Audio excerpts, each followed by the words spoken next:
Hi friends, welcome to Harmony Hills Home and Garden. I'm Jenny and we live and garden here in Baltimore, Maryland, Zone 7. Today I have a really interesting, I think, and fun video for you. It's a collaboration with my friend Janey over at Dig, Plant, Water, Repeat. Now Janey gardens in Northern California, Zone 9B, and I garden here in Zone 7. And so we were chatting about what's the differences and, what plants can we grow in our home zones that maybe the other one of us can't plant.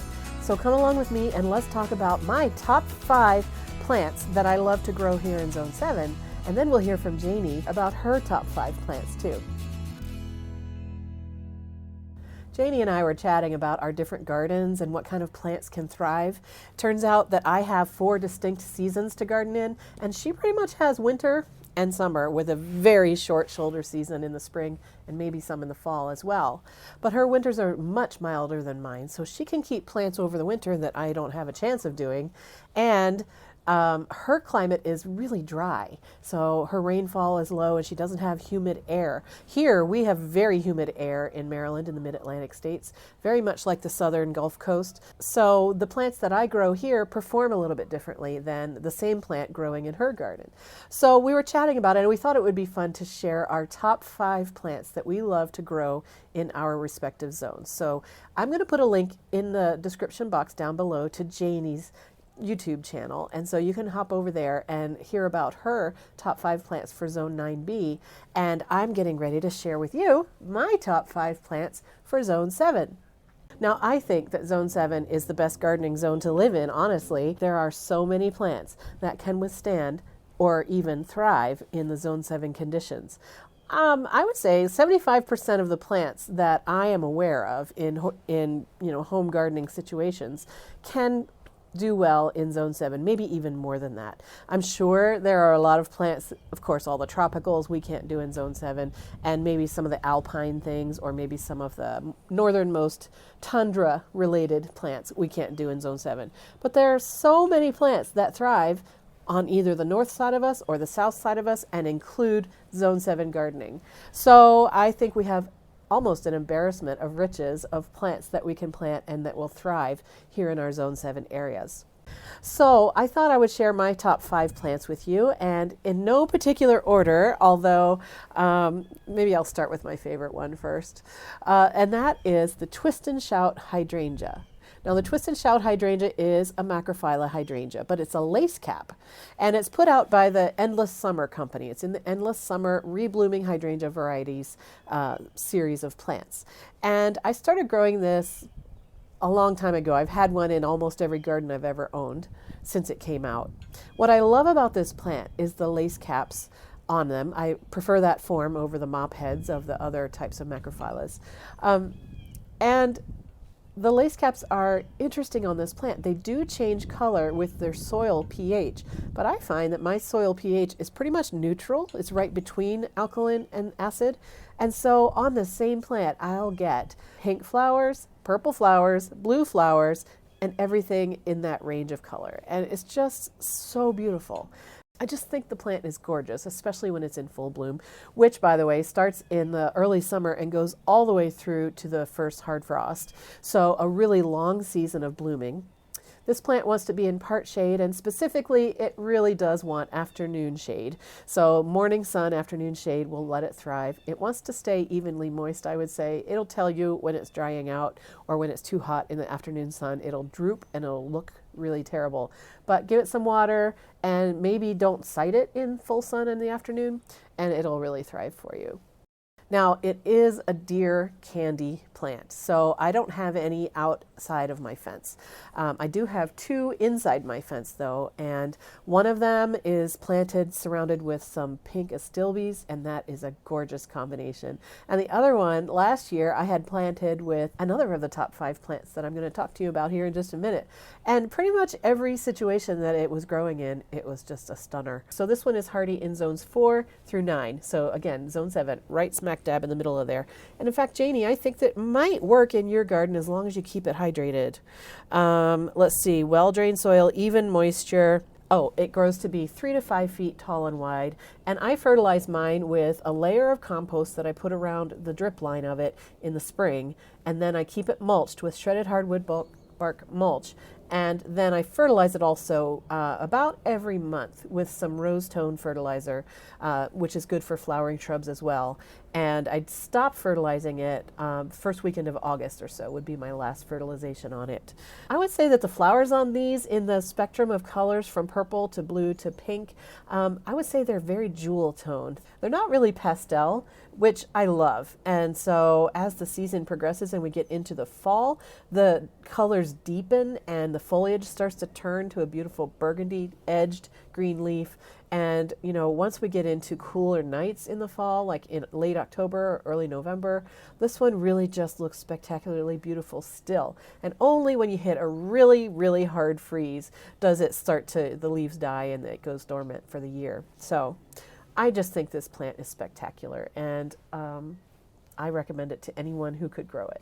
My next top 5 plant is Rockin' Playin' the Blues Salvia from Proven Winners. Now, I will admit, I only have planted this plant 1 year so far, last year. But I got several of the plants and I put them in a couple of different spaces in the garden, and they did well everywhere.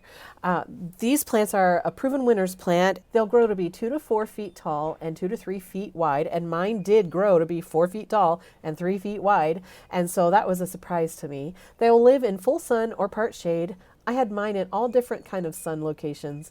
One of the places I had mine was by my Twist and Shout Hydrangea, and I tell you what, the combination of those two plants together was just absolutely glorious, especially on into August and even in September. That was like the best. The salvia had grown to its big full size, putting out bloom after bloom after bloom, and the hydrangea was just in its full glory. It was such a spectacular pairing. I'm definitely going to repeat that.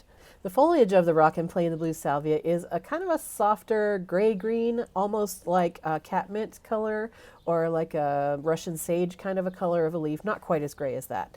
And so I like it. It's kind of a softer palette, and the flower colors on it are a softer, paler lavender than some of the other salvias that are available, but they do have that dark purple calyx that holds the blooms, and so when the blooms actually fall off, the calyx is still there, and it looks like you've got another flower on that flower stalk. So you really don't have to deadhead these plants, although I did find late in the summer I went through and I trimmed back some of the very spent flower stalks, but it wasn't very hard to do at all, and I didn't do it very often. The plant looked good all the time. It is a butterfly, bee, and hummingbird magnet. It's just absolutely such an attractor for those things. Also, once it's established and its roots are doing well, it is heat tolerant and drought tolerant. So later in the summer, as the plant has matured, it can be, you know, maybe not watered as often as you thought you had to. Another great thing about this plant is that it is deer resistant. The deer don't like it. It tastes a little bit like, it's in the sage family. So it's got that herbal, sagey kind of flavor and texture to it. And so the deer stay away from it, which for me is a huge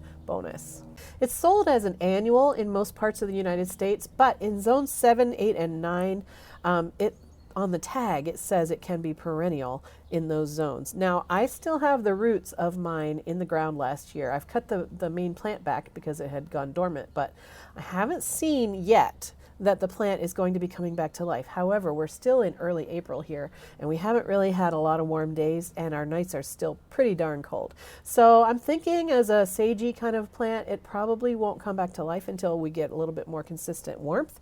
So I'm not giving up on it yet. I'm going to see if my last year's plants will come back as perennials for me this year. I sure hope so, but if not, I'll be definitely getting some more of these plants to put in my garden because they were just so spectacular. The third plant in my top 5 plants for my garden in Zone 7 is a category of plants. I can't just pick one cultivar because there are too many and they're just all beautiful, and that is Hellebores. So I've just started to get into collecting and planting Hellebores in my garden. I put my first ones in about 4 or 5 years ago, and I've been steadily adding to my collection. And Hellebores are gorgeous because they bloom in the cold. They bloom in the winter. That's why some of them are called Lenten roses. Others of them are called Christmas roses. In fact, I have some Hellebores that started blooming in December, and they've been blooming since then. I have others that didn't start until around Valentine's Day, and still others that started blooming in March. I have young ones, I have old ones, I have some that are sterile, I have others that spread seeds around, and I get free seedling plants that I can put in other parts of my garden or share with friends, which I've done a lot of. So they're just beautiful. They have new spring growth, which brings out their new leaves and the flowers. And then last year's leaves can be cut away at that time. The new leaves in the spring will stay all through the summer. They'll be gorgeous, glossy green foliage. And then through the fall and into the winter, they're still gorgeous. Sometimes they'll get a little bit of winter burn on them, and you can just trim those away. But for the most part, your hellebores, you can keep the old foliage on them and only cut them back after the new spring growth has started to emerge again. So they are evergreen. They can serve as a ground cover if they're the kind that do set seeds in the ground. And mine are so free with setting seeds that I actually have to kind of get after them and dig them out. Otherwise, it would just be this huge mass of hellebores. And that's an effect that I am going for over on my side hill, where I transplanted some seedlings that are about 2 years old now, maybe 3 years old. And I am hoping that they'll spread out and colonize over there. But in my flower borders, maybe I want to keep them a little bit more in check. They're not hard to pull out. They're easy peasy. And so I would never avoid planting hellebores just from that perspective. Now, hellebores are native to Asia and Europe, like around Turkey and in that area of the world.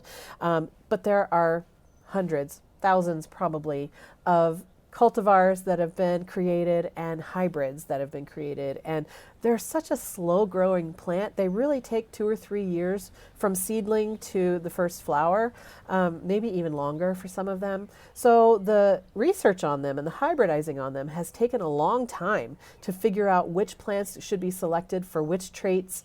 But now we do have a wealth of different types of hellebores that are on the market. You've got singles, you've got doubles, you've got flower colors ranging from white to cream to yellow, through the pinks, all the way to the maroons. We got purplish things. We've got dark burgundy. We have some that are almost black. So there's a really wide diversity of color and form and texture. There are new hybrids that stand up taller and have bigger flowers and are double and are really a spectacular show. And then there are some other cultivars that are the more traditional downward facing blossoms, which to me have always looked like the skirt, like a ball gown of a garden fairy. And so that's a fun thing to have in my mind as I go throughout my hellebores. So I have several different varieties in my garden now, and I'm just going to read you the list that I have. I have Pine Knot Select, Pink Frost Double. I have Winter Plum Single and Winter Plum Double. I've got Great White, Brandywine series, which is just a collection of all different colors of the plants all come out different color flowers. I've got 2 from the Wedding Party series of hybrids. One of them is called Flower Girl and one of them is called Blushing Bridesmaid. And so I'm hoping that they will continue to multiply and grow in my garden and bring so much joy. Now, because they're so slow growing, they can be a little bit on the pricey side. And so I'm making my collection grow slowly. I usually buy only 1 or 2 new hellebores per year for the last 2 or 3 years. And I'll probably not go hog wild with them any faster than that.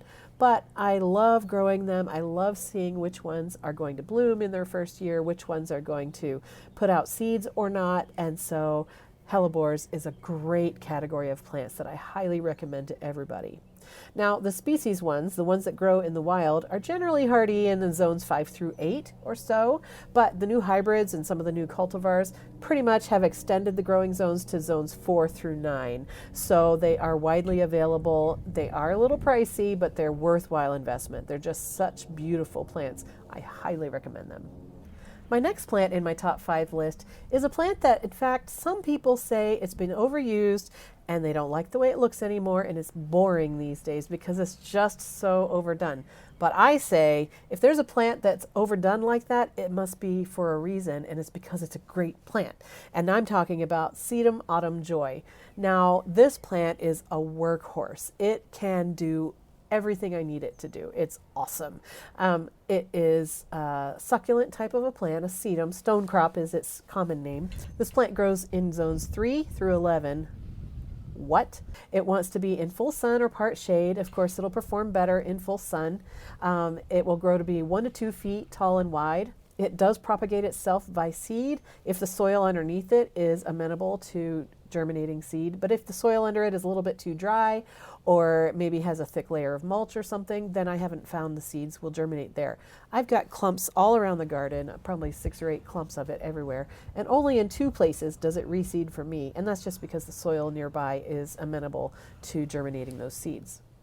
If yours isn't reseeding because the soil under it doesn't really want to germinate seeds, then you can also propagate this by either dividing, which you would do in the spring right before it emerges, or you can propagate it by taking cuttings and rooting those cuttings. I've done it all of those ways and they all work like a charm. It's one of the easiest plants to propagate.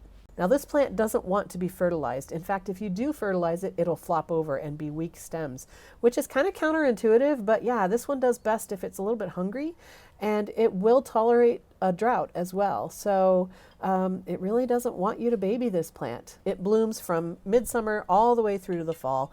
It has beautiful, they start off kind of a mauve pink and then they turn more russet colored, more brick colored as the season progresses into the fall. If you leave the seed heads on them throughout the winter, then one, it provides some winter interest in the form of structure in the garden, but also the hollow stems of it will provide some overwintering protection for some beneficial insects for your garden. So if you can, leave your sedums heads on them throughout the winter and only cut them away in the spring once you see the new growth emerging, and that will benefit the wildlife in your garden as well. It is a butterfly and bee magnet. I would say the only downside to Sedum Autumn Joy is that the deer love it, and I do have to spray some deer repellent on it to keep the deer off of it in my front gardens.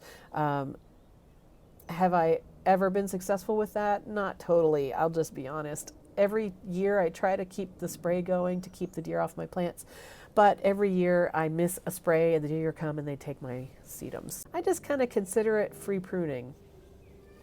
My 5th plant on my list is, like Janey, the Shasta daisy. I love daisies. And the one I love in particular, and that I have in my garden throughout, is the one called Becky. Now, Becky Shasta daisy won the Perennial Plant Award of the Year in 2003, and there's absolutely no question as to why. This plant is gorgeous. It can go formal, it can go casual. It has gorgeous glossy dark green leaves that stay about a foot tall, and then rising above the leaves about another foot or 2 are the beautiful strong stems that hold the clear white and clear yellow beautiful daisy flowers. Shasta daisy Becky is hardy in zones 4 through 9, and let's see, it blooms all summer. I think I said that. And the more sun you put them in, the more flowers you'll get. If you deadhead them and cut them for your vase, then they will put out more shoots all throughout the summer. There's absolutely nothing to hate about this plant. It performs and performs. If you have trouble with powdery mildew, you might want to keep an eye on your daisies. Give them an area in your garden where they're going to get some air circulation so that they don't, succumb to powdery mildew. But other than that, I can't think of any reason not to grow these. I have these inside my fence and outside my fence, and I've seen the deer eat the flower buds just rarely. I guess the deer were hungry, or maybe it was a young deer who didn't know yet what it liked to eat, and so it gave it a try. But I don't have a consistent problem with deer on my daisies, and so for me, that again is another invaluable sort of plant to have in the garden, because the deer run in herds, literally, in my neighborhood. Now, it's not terribly drought resistant. It will perform better if you give it full sun and keep it pretty much evenly moist. Don't let it dry out to be bone dry. It doesn't need to stay sopping wet, but just keep it regularly watered. It will perform better for you. But it does tolerate poor soil. You don't have to do anything special for the soil with the Shasta daisies. So that's really nice to know. I have clay soil here, which I do amend every year with adding compost on top of the soil. So over time, my soil has been improving, but I've had these Shasta daisy Beckys in every garden I've ever been in, and they handle clay like a champ, so it's really good for that too. Now, they will naturalize very well, especially if you keep them, like I said, in full sun and keep enough water on them. They will spread and spread and spread. They're not invasive, though. They're easy to control how widely they are going to spread. If you have them in a more of a part sun situation, like some of mine are, they will thin out over time. They'll walk kind of sideways from their original clump and spread laterally, but they'll thin out in the original spot. So the more sun, the more water, the more flowers, the more plants. I do want to give a bonus category of plants, maybe my number 6 category of plants, and that is daffodils. I can't talk about my favorite plants without talking about daffodils. They're just the best thing that happens in the spring, right? I mean, when you see the daffodils blooming, you can't help but smile. Picture a spring day with cool air, bright blue skies, warm sun, and daffodils. I can't think of what is better than that right now. Maybe that's because I'm in the middle of daffodil season. We've got daffodils all over our garden and all over our neighborhood, and it's just so cheerful. It reminds you that spring is here, that the growing season is back, that the earth has come out of its slumber of winter, and there is hope for the new year. There's hope for life ahead. And to me, daffodils are the harbinger of spring, and I can't imagine living without daffodils in my life. So I have all kinds of varieties. I'm not going to talk about specific varieties here, but I just wanted to put a plug in for daffodils as one of my top plants. Even though it didn't make the top 5, maybe it should have. I don't know. So that's my top 5 list with a little bonus extra. Now it's time to send you over to Janey's channel. Here's a word from Janey about what she's going to talk about on her top 5 list. Hi Jenny, Janey here from Dig, Plant, Water, Repeat. Those are fantastic plant choices. That hydrangea just sounds so cool. So I also like to grow Shasta daisies here. It's one of my top 5s as well. And I want to invite all your viewers over to my channel so that you guys can check out my top 5s in zone 9B. I live in Northern California and we are very dry and we are very hot here during the summers. So I hope you guys come over and check out my top 5s. Thanks so much, Jenny. I'll see you soon. Thanks, Janey. I can't wait to see your garden continue to grow and bloom this growing season. And thank you to all of you who have been watching. I hope you enjoyed what you saw here, and I hope you will enjoy what you see over at Janey's channel. Maybe if you haven't yet, you'll probably want to subscribe to her channel because she's got gorgeous gardens. She's very informative and inspirational and just a pleasure to watch. Give her a look and a like and hit that subscribe button for her too. Of course, if you haven't done that yet here, you could subscribe here too. I would always welcome that. Thank you so much for watching today. I hope you'll have a wonderful day in your garden, friends. Take care. I'll see you again soon. Bye-bye.